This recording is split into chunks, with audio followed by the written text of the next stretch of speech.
We're here, we're queer, and we love the Lord. That's right, you're listening to Coming Out Christian, a podcast about life at the intersection of queer identity and Christian faith. This fun, faithful, and sometimes irreverent podcast is a production of Love Boldly, an Ohio-based nonprofit creating spaces where LGBTQIA+ people can flourish in Christianity. I'm one of your hosts, Siobhan Boyd-Nelson, and my co-host is the Reverend Dr. Ben Huelskamp, Executive Director of Love Boldly. So join us, and let's find out who's coming out today.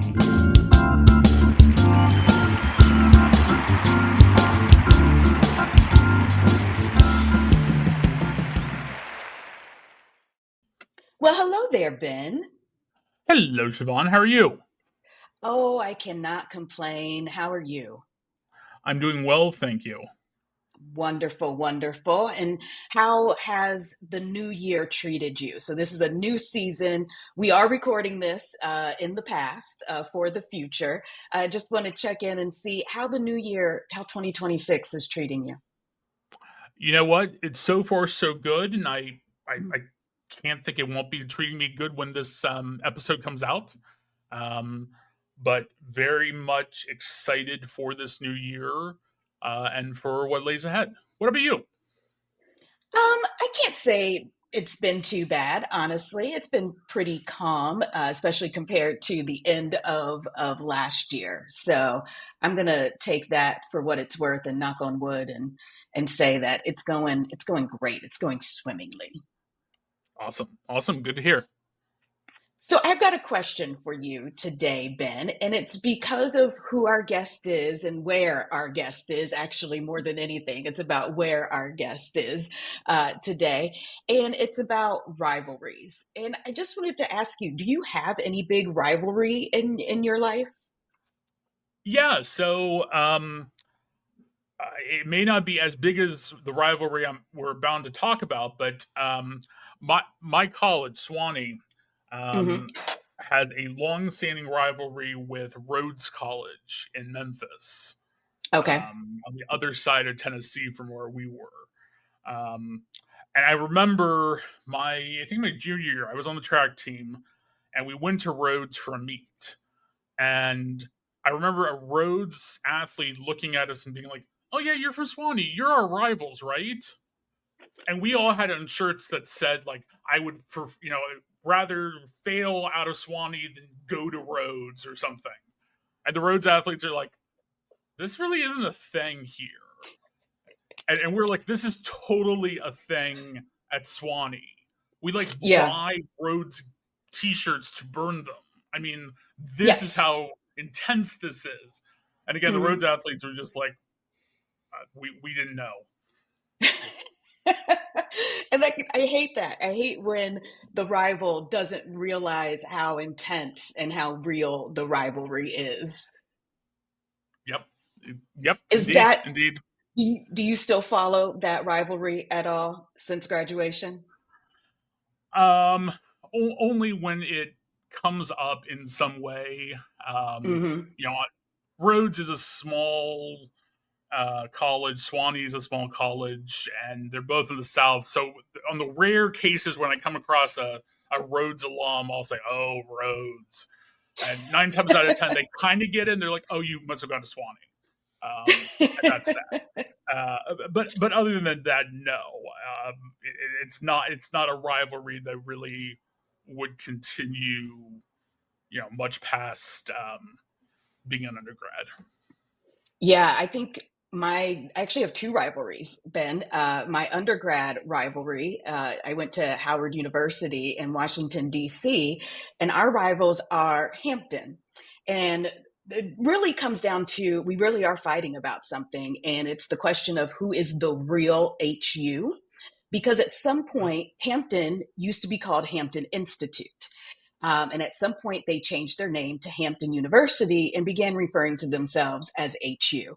We're also often the number 1 and number 2 rated HBCUs in the country, or somewhere, in that top 5 together. So we call ourselves the real HU. We've been HU all along. they became HU. They're really HI. And that goes into adulthood. If I meet someone from Hampton, I go, oh, that's too bad.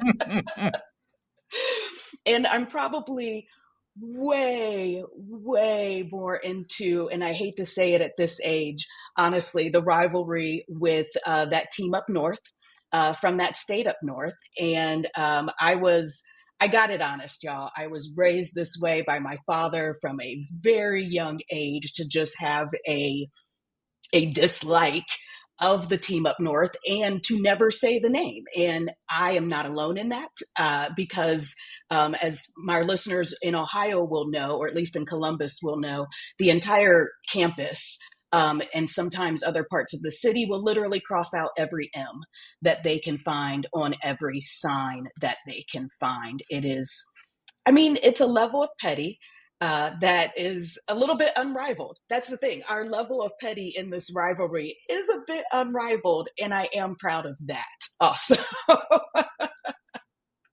Well, to be fair, unlike you, I didn't actually attend Ohio State at any point. Mhm. But my mother is a rabid Ohio State fan, and I was raised as such as well.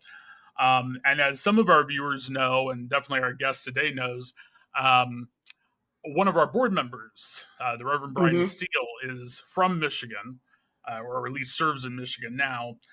So I have made it very clear to him on many occasions that when he does things for Love Boldly, when he does videos for Love Boldly, there cannot be University of Michigan anything in the background, which is why some of our more astute listeners and viewers will perhaps note that his Giving Tuesday video this year included quite a few things with Michigan State branding on it instead. Again, petty, and I love it. I actually loved that Brian did that because of the level of petty. And it's like, you can have one thing. You can have one thing to be super petty about and then just be loving about absolutely everything else. Yeah. All right, well, let's introduce this week's amazing guest who does reside in that state up north, which I will say the name as we get into the bio here. But today's amazing guest is the Reverend Tim Kobler. Tim Kobler is the director of the Wesley Foundation at the University of Michigan in Ann Arbor, where he has served since 2018. A native of Marion, Illinois, he earned his Master of Divinity degree from Candler School of Theology at Emory University in 1991. He has served in full-time ministry for 33 years. Tim sensed a call to ministry early in his undergraduate studies with a particular interest in higher education and campus ministry. Following seminary, he served in 3 local parish appointments, experiences that helped prepare him for collegiate ministry. He has now served in campus ministry for 24 years. From 2002 to 2008, Tim was the chaplain at Emory and Henry College in Emory, Virginia. And from 2008 to 2018, he served as director and chaplain of the Wesley Foundation at the University of Tennessee in Knoxville. In addition to his love of music, Tim enjoys weightlifting, hiking, cooking, and travel. He has also been a beekeeper. Was it beekeeper or bookkeeper, Tim? Beekeeper. Beekeeper. I kept reading it as bookkeeper, but it does say beekeeper. I can't wait to talk about that. For 26 years. Amazing. Welcome, Reverend Tim. It's so wonderful to have you here today. Thank you. It's so good to be here. If And you I have apologize for those of you in the audience. You can't see my shirt, but it does say Michigan Wesley. So, and it's got the appropriate maize and blue color. It does. It does. And I love it. I love that you are representing for Michigan Wesley. But first, before we get into that, and before we get into beekeeping and some other amazing stuff that I want to talk about, we got to ask you the first question we ask every guest. What is your testimony? What is your story at the intersection of queer identity and Christian faith? Well, I was raised in a Methodist household, but it was a conservative brand of Methodism because of where I grew up. It was a conservative town and a conservative part of the state of Illinois. So they were a family that was there every time the door was open. It was Sunday morning, it was Sunday night, it was sometimes Wednesday evenings and things like that. So I was born on Good Friday, and they had an Easter basket for me and brought me to church as soon as they possibly could. And so cradle Christian, I would say. And my family was very, very much into trying to follow those conservative teachings as much as possible. So there were lots of things that, were on the do this list, and a lot more on the do not to do this list. And so there was a lot of that fear of being having God smite me if I did something wrong, and go to bed at night and try to pray for forgiveness in case there was something that I did that I forgot. And if something happened to me overnight, I don't want to go to hell. So I was raised in that kind of situation, and had a sense from first grade really that I was different from a lot of the other kids. Really didn't have terminology or any kind of language to be able to put into that, but also knew that that was not something that I could speak openly about, because I had heard folks in my church speak about things. There was a person who was outed in my local congregation, and they were removed from fellowship. And so that was something that I knew I needed to keep very quiet about. But then I got into college and was struggling to find a spiritual community to be a part of. Tried lots of different groups. I mean, there was no shortage of Christian groups, but a lot of them were very cliquish, and they had their circle of friends that they were very comfortable with, and the people who came in from the outside were kind of pushed to the edge, and then others were very intense with their belief systems. And I did land into a Friday night Bible study group and made some friends there. And one of my friends was discovered to be gay in that group. And there was this whole formal process of disciplining them and removing them from fellowship as well. And it began to raise a whole lot of questions in me, because at the same time I was sensing this call to ministry, because in my struggle to find a community on the campus, there was a sense of the Spirit calling me to provide that space for people to be able to come to the table with their questions and their doubts and their fears and misunderstandings, and be able to process that together. And then my friend was going through all of this, and it really raised a whole lot of questions, because there was a growing sense in me of who I was as well. And knowing that I was called to ministry, there was also that sense of, I really need to keep this quiet now, because especially in the Methodist church at the time, that was not something that was welcome. And so I went on to seminary and began to meet people in seminary whose lives were on a very different path, who were out and proud and faithful and had such passion about their faith in Christ. And I began to see how seriously they took it, and began to wonder, is there a day when I could do that with integrity myself? But there was still that fear that had been ingrained in me since I was a kid. And I met someone who was in seminary at the same time, and she and I began to date. Yes, I said she. And she is an open and affirming person. So we began having conversations early in the relationship, but felt like we had a strong enough relationship where we could, make this thing work. And so we got married right after I graduated. And so we served together in certain contexts of ministry. And then the time came in 2007 where we both needed to be honest with each other and realize that I was not being fair to her or to myself with trying to make something happen that was just not true to either one of us.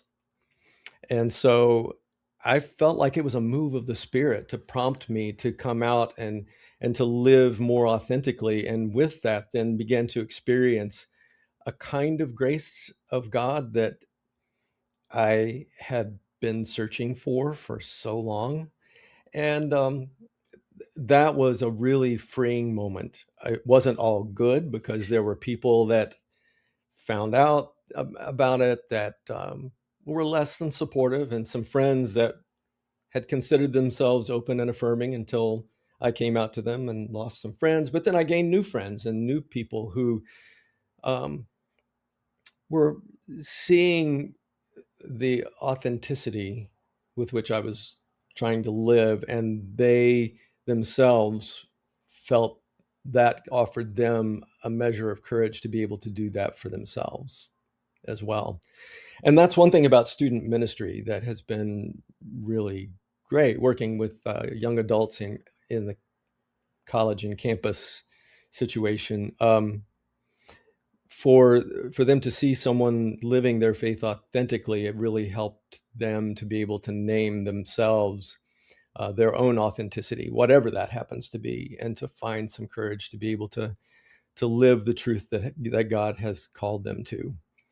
So I ended up in campus ministry because of my experience in college and the call of the Spirit, but have found that my time doing this has really been something that has kept me on my toes a lot, to help me to remember to be truthful and authentic, but also to be able to uh, help them to identify their own sense of calling, to be able to process and discern where it is they're headed with their one wild and wonderful life, and to make the most of it. Because I feel like, despite the gift of that relationship that I had over time with my now ex-wife, um, there was time that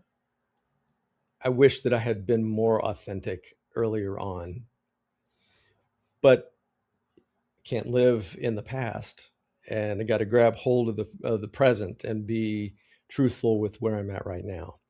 So just helping students to name them their faith, and to identify who they are, and to live into that as fully as they can. That's such a beautiful story that starts in a place that I think many, many, many of our listeners are very familiar with, and just how deeply those messages, those anti LGBTQ messages, live within us, and how they can direct so many decisions, so many big Hmm. decisions in our Yeah. life. But you have a beautiful framing for that relationship, and that it sounds as though you're not resentful of that time that was spent with your wife, and instead have found, the lessons and the beauty in that space. Right. And everyone has their own timing for coming out. Right. And, you know, it can be helpful to come out to some people, and it can be unhelpful to come out to some other folks. So Mhm. one thing I've learned is you don't have to come out to everybody, True. and your Yes. timing is your timing. Yeah.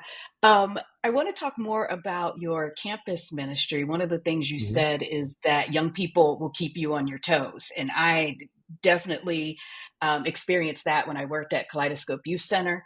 Um, Young people, and then when my son was growing up in the house, he definitely kept me on my toes. Um, can you tell us about young people on campus? What are you seeing? I think some of us who have reached a certain age where we've been gone from campus for about 20-25 years now are like, what is college like right now, especially in this digital age, the age of AI, the post-COVID age of online church? What are young people experiencing on campus, and how is that relating to their faith and religious lives? One thing that I'm seeing a whole lot right now is more political activism because Mm, for a long time there had been a lot of emphasis in young people's minds, at least, on personal faith and working out your personal salvation. But now they're beginning to see that social justice is key to their practice of faith, at least in the groups with which I've worked, mhm. because they're seeing so much happening in the world and realizing that there can't be a disconnect between what's happening in their minds and hearts and how they engage with the world around them.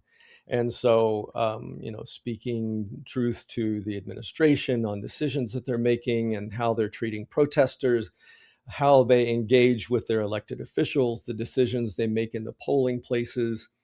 Um, so we've had a lot of conversations in the Methodist Church. In our baptismal covenant, there's this whole emphasis on resisting evil, injustice, and oppression in Mhm, whatever forms they present themselves. And so mhm. we've been talking a lot about that and helping students to be able to figure out their particular gifts or abilities where they're at, because not Yeah, everybody can approach these things in the same way, and we don't need all the same gifts at the same time. So it's just finding out, where are you fitting in to all of this, and how can you respond in the most faithful way with the gifts God's given you. So that's been our biggest exploration. I find that encouraging, Yeah. honestly. Ben, do you have thoughts? You've worked on campus with young people in college. How does that land for you? I mean, it definitely rings true. Granted, I have been out of higher ed and out and off college campuses since about the middle of the pandemic. Um, but I mean, college is such a time of transformation, of growth. I mean, that's what always kept me so engaged with students and still makes me miss my work in higher ed. Is just being able to work with people who are not only entering adulthood, not only entering a different chapter of their lives, but also working with people who are clarifying their values, are clarifying their thoughts, um, are having to come up against what they thought they knew or what they thought was important to them, and realizing that that may or may not still be important to them, um, moving forward, or perhaps most of all realizing, as most of us do, that it's not just 4 years of college and maybe graduate school that's going to clarify all of the things you're curious or concerned or worried about. Um, I always just I loved working with students of that age, um, and at the same time, you know, while yes, there are appropriate boundaries we all have to maintain in our work, regardless of the age of the people we're working with. College students are adults. There are conversations one can have with students. There are interactions that one can have with students at that age that are are very different than one might be able to have with even with students a few years younger in high school. It's Right. a very different age group to work with. Again, with respectful and professional boundaries, but it's a different age group to work with, and I don't know. I just that's what always kept me engaged with college students, and again, makes me wonder from time to time if I ever want to go back to that. But but that is a story for another day, and for me. I don't want to get too far away from Tim.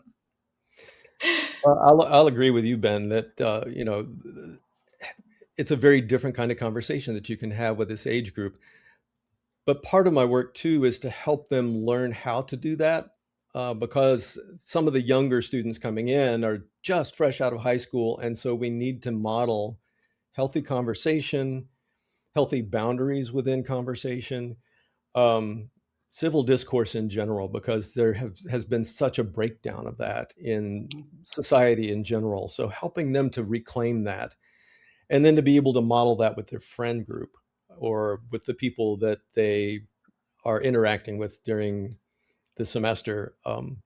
Such important things for them to be able to grab hold of. And it's so encouraging to see somebody come in, they're so young and immature, but then as they go on through their college years, they begin to um, identify their leadership skills and abilities and put those into practice, and they gain confidence, and then they graduate and go into the big, wide, wonderful world and are better citizens and better church members, or starting faith communities of their own where they are, because of what happened with the people at the campus ministries that they've attended. So I always love to see that. Reverend Tim, will you tell us specifically what the Wesley Foundation is? You're the director of the Wesley Foundation at U of M Ann Arbor. So what exactly is the Wesley Foundation? What do you do? Well, Wesley Foundations are the United Methodist Church's presence on university campuses. And we began as a Methodist presence in the 1880s, the first one in the North American continent. Although Methodism got its start on the campus of Oxford with the Wesley Right, brothers, John and Charles right. Wesley. So it started as a campus ministry there. But the Wesley Foundations got started in the early 1900s at Champaign and Urbana, at what's now the University of Illinois. And it is a mission outreach, an extension of the local church for the campus life. Mm. And so we help provide a home away from home for students, providing church-like things. We have worship and we have Bible studies, but we also engage in community service, alternative breaks, spiritual retreats, engaging with ecumenical and interfaith organizations. And so there are lots of ways in which we enter into conversation with the student's life of faith. That sounds very nice. Now, I didn't grow up as part of a single denomination, but as you know, if you grew up within the Methodist Church and then being able to get to campus and then find a Wesley Foundation, seems like it would definitely ease that transition and being away from home as a young college person. Yes, it was something that would have really enjoyed being a part of if there had been an active one on my college campus where I went. Yeah. Now, one of the programs that you told us about and linked us to was Sacred Ink. Can you tell us about Sacred Ink and what's that doing? Because it's about tattoos, and I'm a tattoo girly, married to another tattoo human. So tell us more. Yeah, Sacred Ink began as a dream to pull together a traveling art exhibit. And I had noticed that there were more and more students getting inked. And a lot of them were coming to my office and saying, "Hey, look at this new tattoo I got. And then let me tell you the story behind it." And a friend of mine had been serving a congregation in the Chattanooga area, and they used a photo exhibit as a way of engaging with their community around them, to help build relationship with the people in their own community. And so I kind of took that model and wanted to be able to get some photos of the tattoos of young adults and collect their stories and put that together into an art exhibit. So we worked with the Stamp School of Art and Design and hired a couple of students with very different photographic styles. And we had 20 people who came to get their portraits taken with their tattoos featured. And then we did video interviews of them.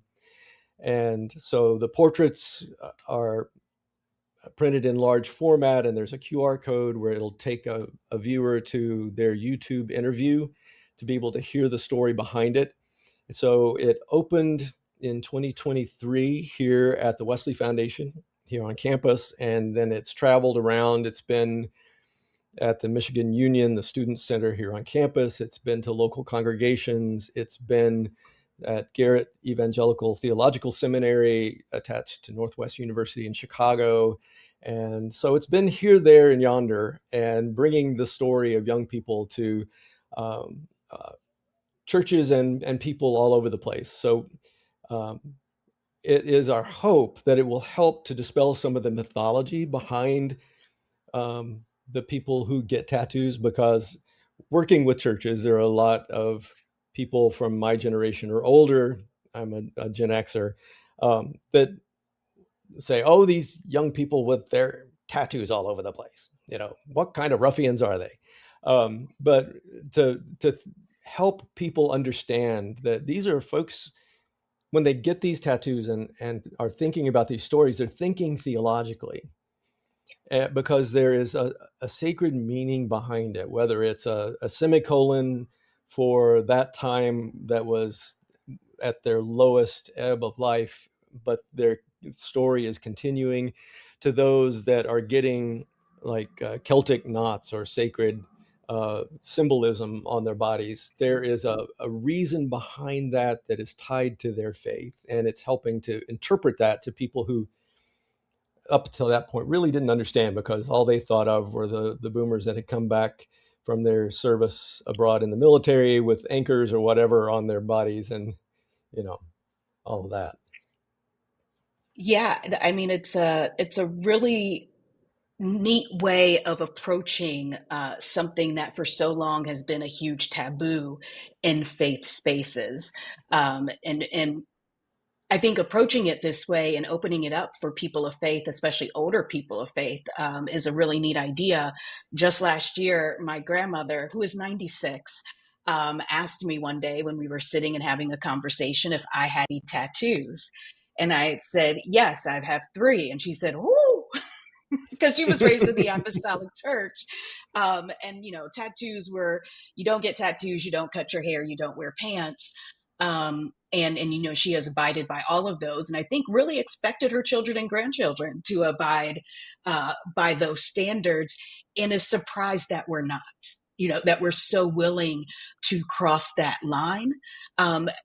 Does anyone talk about that? Like that really deep seated idea that tattoos are just like not allowed from a biblical perspective? Oh yes, yeah. We have some interfaith representation within our portraits, and so Mm-hmm. we have had some folks from the Jewish faith and have spoken with Mm, people from the Muslim faith where tattoos are frowned upon, but they have these beautiful works of art on there that are telling the stories of significant people or events in their life, mhm.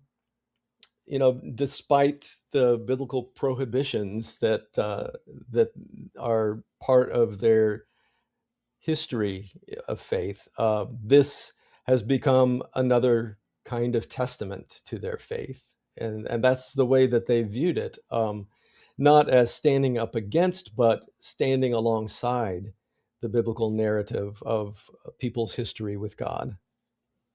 Yeah, absolutely. That's a really great way of putting that. Yeah. Yeah. Ben, did you have a question for Reverend Tim? So I definitely wanted to ask and make sure that we brought up your background in beekeeping, because I am Yes. fascinated by beekeeping. I have never had the chance to do more than visit hives and visit beekeeping operations, but I am absolutely fascinated with it, and I would love to know both how you got involved as a beekeeper and what that experience has been like for you personally, spiritually, however you want to frame that. It came about really by accident, because I had a long standing fear of bees stemming from a childhood stinging accident. Oh no. Family had gone out for a picnic at a Mm. national park, and I didn't realize that a bee had crawled into my can of Orange Crush. And so I brought it up to my lip, Oh, and then I got stung and oh had a no. huge whelp on my upper lip. So that really made me reticent to be around bees. But I was serving as an associate pastor at a church prior to my entry into campus ministry, and the senior pastor had been keeping bees since he was a child. and he needed an extra set of hands for harvesting the honey. So he invited me, and I thought, well, this is an opportunity for me to face my fears.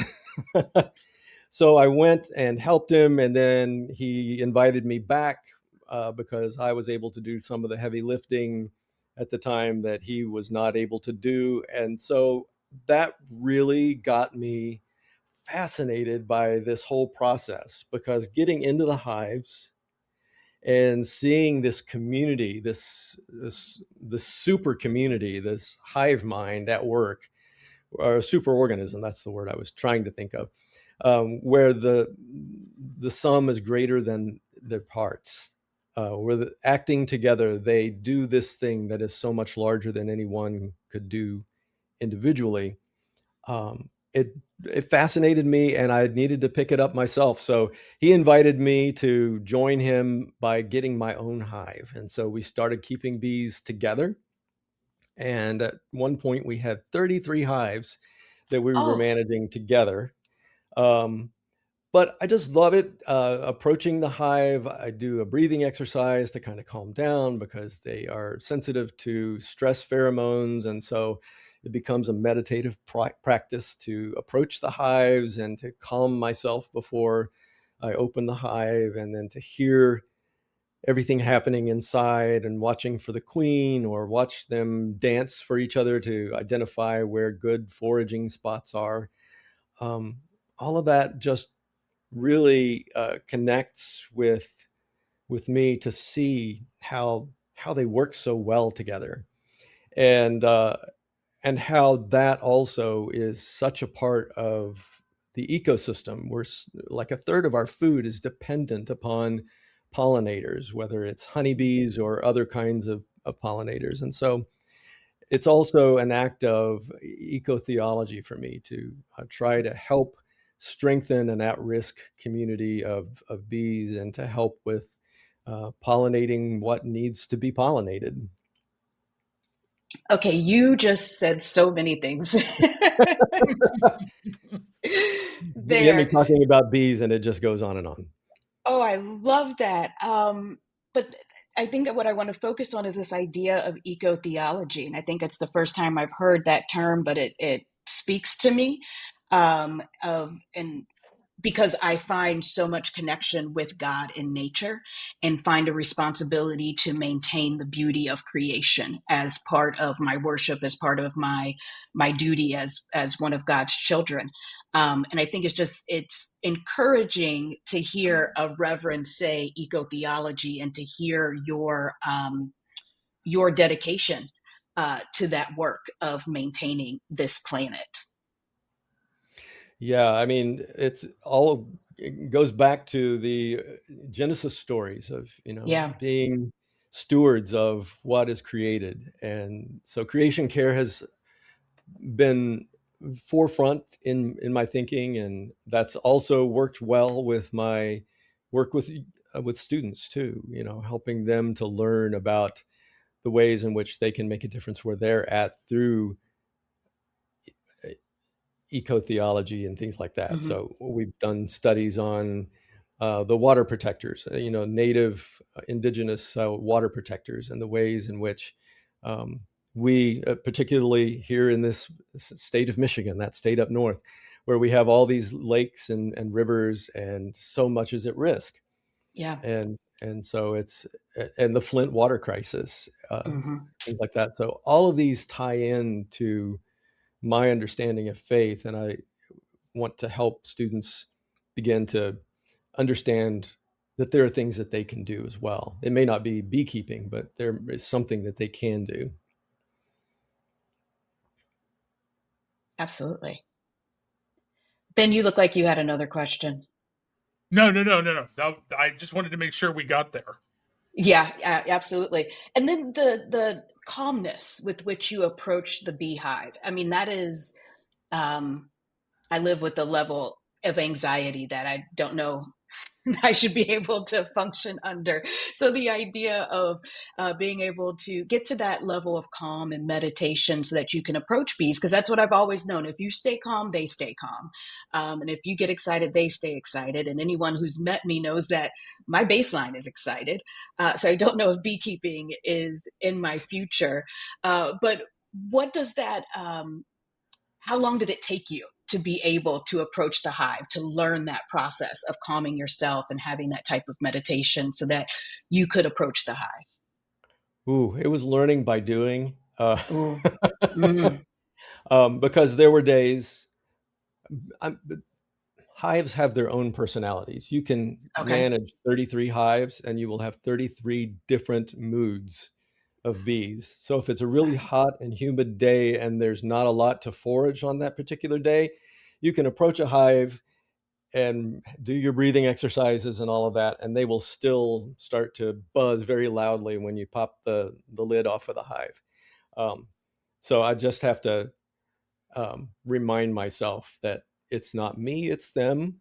And but it really helped me to tap into contemplative prayer out of Mm. necessity Mm. because I was so terrible at it before. My mind would go all over the place. I would get so distracted, and then I'd start spinning off on these things that I'm stressed about. So with the bees, it really helped me to be able to focus and to draw upon that sense of calm that's necessary to really work with them. There are days where I have approached a hive and they're in a bad mood, and I know that the way that they are acting, this is not my day to visit them. Just Okay. like there are certain days where I know that a student is in a bad mood, and to approach with care or just let them kind of do their drama thing, and then we'll approach this at a later time, Yeah. Yeah. Absolutely. knowing when. Hmm. And being able to read that mood, it's such a key skill, especially when working with young people who won't always use words, Hmm. but you can detect mood. Awesome, awesome. Also, Sherlock Holmes canonically was into beekeeping. So, and Hmm. I'm a big Sherlock Holmes fan. So that's one of those things where I'm like, oh, I'd love to be able to be a beekeeper because of Sherlock Holmes and for a number of other reasons. And um, yeah, that's just, I don't know if I can get there, but I have a lot of respect for you being able to do that. One of the things that my kids always loved to do was get in the car. They would sit in the back seat. They wouldn't get out, but they Okay, wanted me to okay. bring one of the frames of the hive up so they could see all of the little larvae in the cells and the bees tending to all of the things. And they always liked to look at what was happening in the hive, even if they didn't want to get out and be right next to it. Yeah, absolutely, absolutely. Um, is there anything that you don't like about college campuses right now? I mean, we're hearing so much. Those of us who aren't on college campuses, there have been a lot of debates about what is going on college campuses, and a little bit of a struggle for the minds of our young people, the heart and souls actually of our young people. Hmm. How is that? How is that playing out on campus? I know you've spoken to the uh, young people being a little bit more activists and being more into politics. But are you feeling it, I think, from an administrative level, this whole idea of fighting or being in a battle for the heart and soul of young people of America? Yeah, I mean, there are faculty and staff members who are all behind the students' free expression of what their political beliefs are, and trying to support them in the many ways that they can. But then there are levels of administration that really want to squelch that, and to really keep them from being able to um, raise certain issues. Mm-hmm. Gaza or Venezuela or things like that. So there have been things that have come about since the George Floyd incident, and Yeah. moving on from there. The ways in which the design of university campuses are trying to make it more difficult to have organized protest. So that's a Okay. frustration. Um, Yeah. putting limits on the expression of opinions and their faith in the public arena has been difficult. The certain campuses that have capitulated to political stressors, Yeah. that has been very disappointing, and Hmm. that's been another important conversation that we've had within our ministries. How do we make the best of what we have right now? Right. Right. And how do we resist evil, injustice, and oppression in whatever forms they present themselves? And sometimes that means going and attending some of the meetings of the Board of Regents or things like Right. that, to be able to try to give some kind of expression to our frustration, our disappointment, or our strong beliefs that where we're headed with this is not the most healthy way to go. Yeah, yeah. Well, thank you for being on campus and being an example for young people in the midst of all this, because I can only Oh, yeah. imagine what it is to be a young person on a campus today, dealing with all that, a little bit of a spotlight, while also trying to do all of your young adult things. There's enough there, right? Yeah, I love Just it. I being a can't young imagine adult. being anywhere else. Oh, wonderful, wonderful. Well, we are going to go into our final two segments of the conversation of the episode. This has been a wonderful conversation with Tim. And we're going to go into our query. Yes, I said query. It's a pun. Our query of the day. And today's query is going to be, what is your favorite rivalry? And I don't think we got to ask Reverend Tim, what is your favorite rivalry? Not being from Michigan originally, it might not be Michigan OSU. Well, I grew up in Illinois and went to a smaller university, so there Hmm. wasn't a huge rivalry that I bought into with that. Serving, though, at the University of Tennessee, there were the dual rivalries between the University of Tennessee and Florida, Hmm. or UT versus Alabama. So there Yeah. was always anticipation whenever the Florida game was coming up that there was going to be gator served at the restaurants and at people's tailgating and all of that. Yeah. Um, More on the personal level, though, I, there are rivalries between Star Wars and Star Trek, but Yes. I am an Enneagram 9, and so I span those rivalries, and I am in both camps for different Oh, reasons. wow. Yeah, Okay. because I enjoy Star Trek for the hopefulness of it, and then Hmm. Star Wars more for the example of, rebel uprisings and standing against the forces of evil, uh, among other things. But that's a heated rivalry that my students get into, that and DC versus Okay. Marvel, and all of the Yes. geekdom.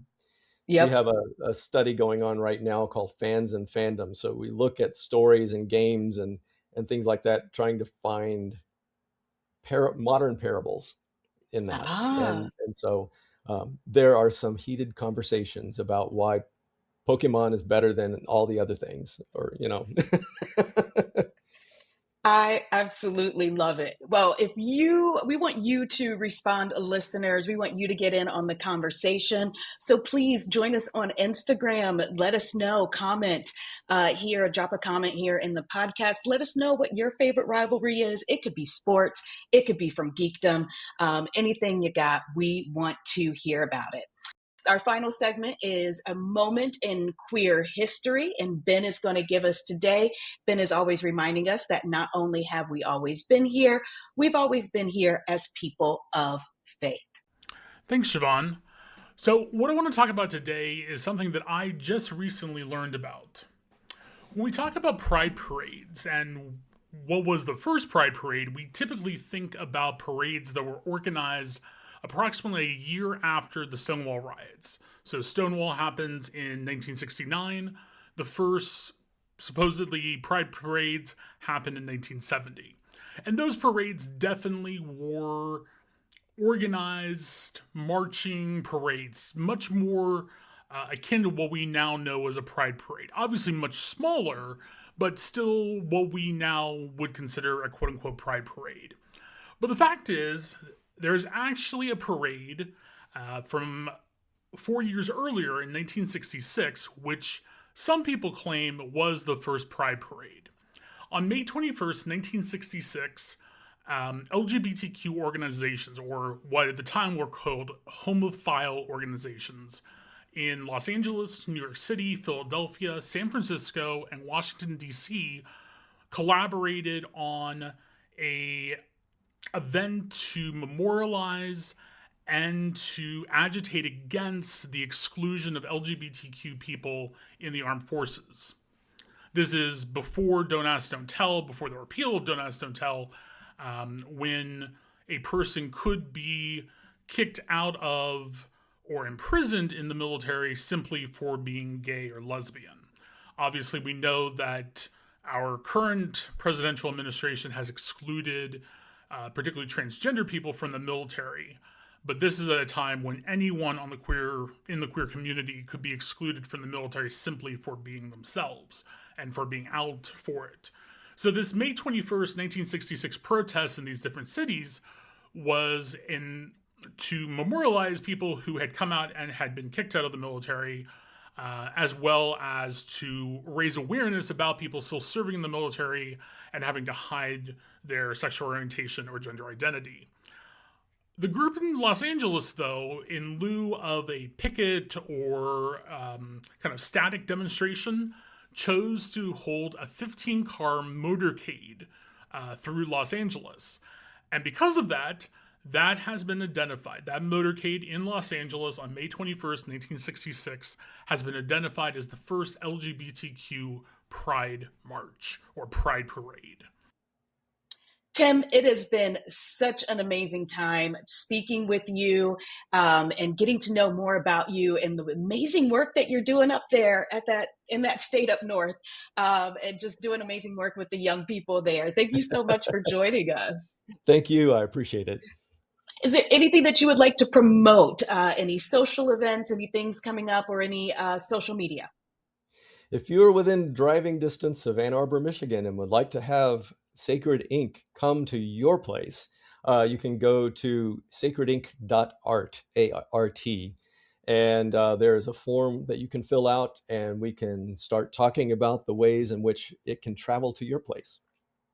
Oh, amazing. And you can go online as well to Sacred Art or sacredink.art, see more about that amazing exhibition. Got some great photos there. And yeah, let's get it traveling. I want to see it in more places around because it's a great conversation to have about our bodies and our faith and how we interpret that and express that. Yeah, thank you. Awesome. All right, y'all. That's it for this week's episode. Thank you so much for joining us, and we'll see you next time on Coming Out Christian.